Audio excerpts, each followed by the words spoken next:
तर कहाणीची सुरुवात 7 वर्षाच्या तन्नूपासून होते. तन्नू शाळेमध्ये चाललेली होती. जात असताना अचानक ठेस लागून ती खाली पडते. आता खाली पडल्यानंतर तन्नूला जखम तर काही झालेली नव्हती, पण थोडासा तिचा पाय मुरगळलेला होता. त्यामुळं तन्नू उठायचा प्रयत्न तर करत होती, पण तिला उठताच येत नव्हतं.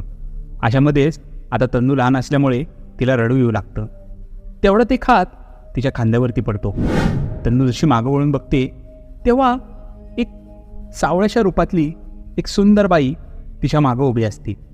ती तन्नूकडं बघती, तन्नूच्या गालाला हात लावती आणि थोडंसं साऊथ डिक्शनमध्ये म्हणजे साऊथच्या भाषेमध्ये मराठी बोलत बोलत ती तन्नूला म्हणते की शहाणी बाळं ही रडत नाही तर दुःखांना सामोरे जातात. असं म्हणून ती तन्नूच्या पायावरनं फक्त आपला हात फिरवती. हात फिरवल्यानंतर तन्नूच्या पायावरती काय जादू होते काय माहिती, तिचं दुखणं अचानकच गायब होतं. आता तन्नू उठून तिचा हात पकडती. तन्नू त्या बाईला थँक्स म्हणती आणि पुढं जाऊ लागती. पुढं जात असताना तन्नूच्या लक्षात येतं की ती बाई तिच्या मागं चालत येते. ती मागं जेव्हा वळून बघती तेव्हा ती तन्नूकडेच हसून बघत होती आणि तशीच पुढं चालत चाललेली होती. तन्नू तशी लहानच होती, पण तरीही तन्नूच्या वडिलांनी तन्नूला शिकवलेलं होतं की ह्या जगामध्ये कोणावरतीही विश्वास ठेवायचा नाही, कारण की तन्नूचे वडील हे प्रोफेशनली लॉयर होते, म्हणजे वकील होते. त्याच्यामुळं तन्नू आता जोपर्यंत तिची शाळा येत नाही तोपर्यंत मागास वळून बघत नाही. आणि जसं ती शाळेच्या गेटपर्यंत येते, जेव्हा तिला शाळेचे वॉचमन दिसतात तेव्हा मागं वळून ती एकदम त्या बाईला म्हणते की तुम्ही माझा पिछा का करताय. तर त्याच्यावरती ती हसून म्हणती की मी तुझा पिछा करत नव्हते, तर तुमच्या शाळेच्या बाजूला असलेल्या बसस्टॉपवरती मी बस पकडायला चालली आहे म्हणून. असं म्हणत असतानाच तन्नूच्या स्कूलची बेल वाजते. तन्नू पळत पळत तशी शाळेच्या आतमध्ये जाते, पण शाळेच्या पायऱ्या चढत असतानाच तिला खिडकीतनं ती बघती तर तेव्हा ती बाई तिथंच दारामध्ये उभी राहून अजूनही तन्नूकडे बघत होती. आता ती खिडकी एवढी मोठी तर नव्हती की त्यातून त्या बाईला तन्नू दिसेल म्हणून, पण तरीही तन्नूला असं जाणवत होतं की त्या खिडकीतनं ती बाई तिच्याकडेच बघती. आता या गोष्टीकडे दुर्लक्ष करत ती तिच्या क्लासरूममध्ये पोहोचते. शाळेची रिसेस झाल्यावरती तन्नू जेव्हा तिच्या मैत्रिणींबरोबर टिफिन खाण्यासाठी येते तेव्हा तिचं अचानक लक्ष जातं की ती बाई तिथंच उभी आहे म्हणून. पण तेवढ्यात तिच्या समोरनं कोणीतरी बाजूला जातं आणि तिला लक्षात येतं की दारामध्ये कोणीच नव्हतं. तिला वाटतं की कदाचित सकाळी पाहिलेली ही गोष्ट आपल्या मनामध्ये अजून तशीच बिंबवलेली आहे, त्याच्यामुळं आपल्याला भास झालेला असेल म्हणून.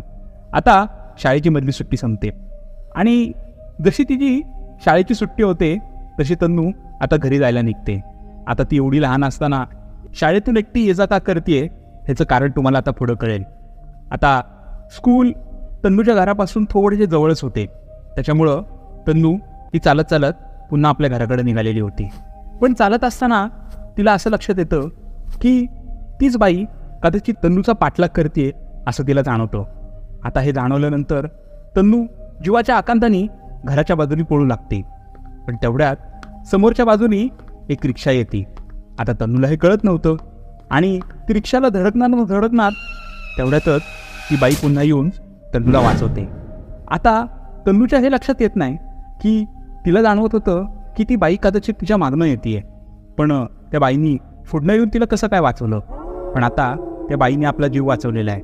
आता हे पाहिल्यानंतर ती त्या बाईला घट्ट मिठी मारती, कारण की रिक्षा खूपच तिच्याजवळ आलेली होती. घाबरलेल्या तन्नूला आता ती बाई शांत करते आणि म्हणते की कुठल्या गोष्टीला घाबरले असशील तर काळजी करू नको, मी तुला घरापर्यंत सोडते. असं म्हणत असताना आता तन्नू त्या बाईचा हात पकडून तिच्याबरोबर चालू लागते. बोलता बोलता 5 मिनिटामध्ये ती तन्नूची मैत्रीणच बनते. आता तन्नूला असं वाटू लागलं होतं की जसं तिला एखादी तिची मैत्रीणच भेटलेली आहे, कारण की आधीच घरामध्ये चाललेल्या गोष्टींमुळं तन्नूची मानसिक स्थिती ही खूप खराब होती. आता बोलत असतानाच एकदम तन्नूचं घर येतं. तन्नू म्हणते की माझं घर आलेलं आहे, मी इथनं जाते. असं म्हणून ती बाई तन्नूचा हात सोडते आणि तन्नूला टाटा करते. तन्नू म्हणते की तुम्ही तुमचं नाव नाही सांगितलं. तेवढ्यात ती हसत हसत म्हणते की तू मला छिन्नमा म्हण, आणि असं म्हणून ती बाई पुन्हा सच्च्या मार्गाला निघून जाते. तन्नूवरती येऊन तिच्या आईला झालेल्या सर्व गोष्टी सांगते. पण प्रतिभा आधी स्वतःच्या टेन्शनमध्ये होती, कारण की प्रतिभा ही 6 महिन्याची प्रेग्नंट होती आणि तिच्या प्रेग्नन्सीमध्ये काही अडचणी होत्या, कारण की प्रतिभाला हा 3rd लेवलचा थायरॉइड होता. त्याच्यामुळे ती आधीच टेन्शनमध्ये असायची. आणि त्याच्यात तिचा पती राघव हा संसारामध्ये लक्ष देत नव्हता, कारण की तो व्यवसायाने वकील होता. त्याच्यामुळे प्रतिभाकडे आणि तन्नूकडे हा देण्यासाठी त्याला वेळच नव्हता, कारण की सतत तो केशच्याच मागा लागलेला असायचा. आता अशा प्रेग्नन्सीच्या वेळी आपल्या घरातल्या कर्त्या पुरुषाची हे प्रत्येक बाईला गरज असते, पण त्यावेळी या सगळ्या गोष्टी ह्या प्रतिभालाच करायला लागत होत्या. आणि तशात भर म्हणजे राघवचे वडील म्हणजे तन्नूचे आजोबा यांना 2 वर्षापूर्वी पॅरालिसिसचा अटॅक आलेला होता. त्याच्यामुळं त्यांच्या शरीराचा उजवा भाग हा काही काम करत नव्हता. ते सतत पलंगावरतीच पडून असायचे. त्याच्यामुळं त्या आजोबांचंही प्रतिभालाच करावं लागायचं. आता ह्या प्रेग्नन्सीमध्ये ती काय काय बघणार, त्याच्यामुळं राघवमध्ये आणि प्रतिभामध्ये सतत वाद व्हायचे. आणि कधी कधी प्रतिभा ही तन्नूवरतीही चिडायची. असं चालू असताना त्या रात्री राघव घरी येतो. राघव फोनवरती त्याच्या केसबद्दल डिस्कसच करत असतो, आणि तेही जेवता जेवता. आता हे बघून प्रतिभाला खूप राग येतो. ती म्हणते की एक तर नीट जेवण तरी कर, नाही तर फोनवर तरी बोल, कारण की तुझं तर संसारामध्ये लक्ष नाही आहे. आता जेवण तरी नीट कर. आता हे ऐकल्यानंतर राघव तिथंच फोन आपटतो. राघव म्हणतो की प्रेग्नन्सीचा निर्णय हा तुझाच होता. तू तुझा जॉब सोडून आता या सगळ्या गोष्टी करायला तर लागलेली आहेस, ह्याच्यामध्ये माझी तर चूक नाही आहे. आता अशातली गोष्ट नाही आहे की मी मेड बघत नाही आहे म्हणून, पण 24 तासासाठी कुठलीही मेड अवेलेबल होत नाही आहे, कारण की त्यांना फक्त 9 to 6 जॉब करायचा असतो. आता जर कोण 24 तास इथं राहण्यासाठी मिळतच नसेल तर ह्याच्यामध्ये माझी काय चूक आहे? जी कामं तुझी पडलेली आहे ती तुला करायलाच लागणार आहेत, तुझ्याशिवाय कोण करू शकेल? हे ऐकल्यानंतर प्रतिभा तिथंच तिचं ताटापट्टी आणि तिच्या रूममध्ये जाऊन बसते. राघवलाही तिची चूक लक्षात येते, कारण की ती 6 महिन्याची प्रेग्नेंट होती. तिच्यावरतीही कामाचा जास्त भार आलेला नाही पाहिजे. उद्या तिच्या जीवालाही धोका होऊ शकतो, कारण की तिला थायरॉइडही होता. आता राघव तन्नूला आपल्या खांद्यावरती उचलतो आणि हसत हसत प्रतिभाची समजूत काढायला लागतो. प्रतिभाही आता ह्या गोष्टीला खूप साधेपणामध्ये घेते आणि तीही हसायला लागते. तेवढ्यात ती राघवच्या खांद्यावरती डोकं ठेवते. राघव तिच्या डोक्यावरती हात ठेवून म्हणतो की या काळामध्ये मी तुला वेळ देऊ शकत नाही आहे, कारण की माझ्या खूप इम्पॉर्टंट केसची हिअरिंग चालू आहे आणि ती एकदम शेवटच्या टप्प्यापर्यंत आलेली आहे. तू काही काळजी करू नको. मी उद्याच एका नवीन एजन्सीला कॉन्टॅक्ट करतो, जिथं 24/7 मेड मिळतात का ते पाहतो. आणि असं जर असलं तर ह्या आठवड्यामध्ये आपण नक्कीच एक 24 तासासाठी मेड बघूयात, म्हणजे तुझ्या कामाचा भार तरी कमी होईल आणि आपल्यामध्ये असे छोटे मोठे वादही होणार नाही. असं म्हणून ते आता तिघंही एकत्र जेवायला बसतात. सकाळ होती. सकाळ झाल्यानंतर राघव त्याच्यात केसच्या गडबडीमध्ये असतो. तो फाईल उचलतो आणि नाश्ता न करताच प्रतिमाला न सांगता तसा स्लॅटमधून निघून जातो. आता प्रतिमा हे बघितल्यानंतर म्हणते की या गडबडीमध्ये तो कधी आता नवीन एजन्सीकडे जाणार आणि कधी मेडला वागणार, कारण की प्रतिभा 5 ते 6 महिन्यापासून आधीच मेडला शोधत होती, कारण की तिला माहिती होतं प्रेग्नन्सीमध्ये हा कामाचा भार तिच्या अंगावरती येणार. पण 24 तास राहण्यासाठी कुठली मेड तयारच होत नव्हती. आता ती म्हणते की जे होईल ते जाईल, आणि असं म्हणून ती स्वतःच्या कामाला लागते. प्रतिभा तन्नूचा टिफिनच तयार करत होती, तेवढ्यात तिला दारावरची बेल वाजल्याचा आवाज येतो. ती जेव्हा दार उघडून बघती तेव्हा एक उंच सावळी सुंदर अशी बाई तिला तिच्या दारामध्ये उभी दिसती. तिला आधी वाटतं कदाचित ती सेल्स गर्ल असेल. ती बोलणार न बोलणार तेवढ्यात ती बाई प्रतिभाला म्हणती की तुम्हाला मेड हवी होती ना 24 तासासाठी. आता हे ऐकल्यानंतर प्रतिभा एकदम खुश होती. ती दार उघडती आणि तिला आतमध्ये बोलवती. प्रतिभाला वाटतं कदाचित राघवनीच कुठल्या तरी एजन्सी थ्रू हिला पाठवलेला असेल, पण असो, तिला आता मेड मिळालेली होती. पण अजूनही तिच्या शंका मनामध्येच होती. ती म्हणती की आम्हाला 24 तासासाठी म्हणजे इथंच राहणारी मेड पाहिजे, आणि कामाचं स्वरूपही समजून सांगते. त्याच्यावरती ती काही उत्तर देत नाही. ती फक्त हसून हो म्हणती. आता हे ऐकल्यानंतर तर प्रतिभा अजून खुश होती, आणि पगाराचं जेव्हा ती तिला विचारणा करती तर ती त्याच्यावरती म्हणती की तुम्ही फक्त मला 2 वेळचं जेवण आणि राहण्यासाठी जागा देताल एवढंच माझ्यासाठी बास आहे. पगार जो काही तुमच्या इच्छेने तुम्ही मला देताल तो मी घ्यायला तयार आहे. आता हे ऐकल्यानंतर तर हसत हसत आता प्रतिभा तिला सांगती की उद्यापासून तुझं सगळं सामान घेऊन ये आणि इथं राहायला लाग. त्याच्यावरती ती म्हणती उद्यापासून कशाला, मी माझं सामान घेऊन आलेलंच आहे. माझ्या कपड्यांचं गाठोडं मी घराच्या बाहेर ठेवलेलं आहे, ते घेऊन येते. आणि असं म्हणून ती कपड्याचं गाठोडं घेण्यासाठी बाहेर जाते.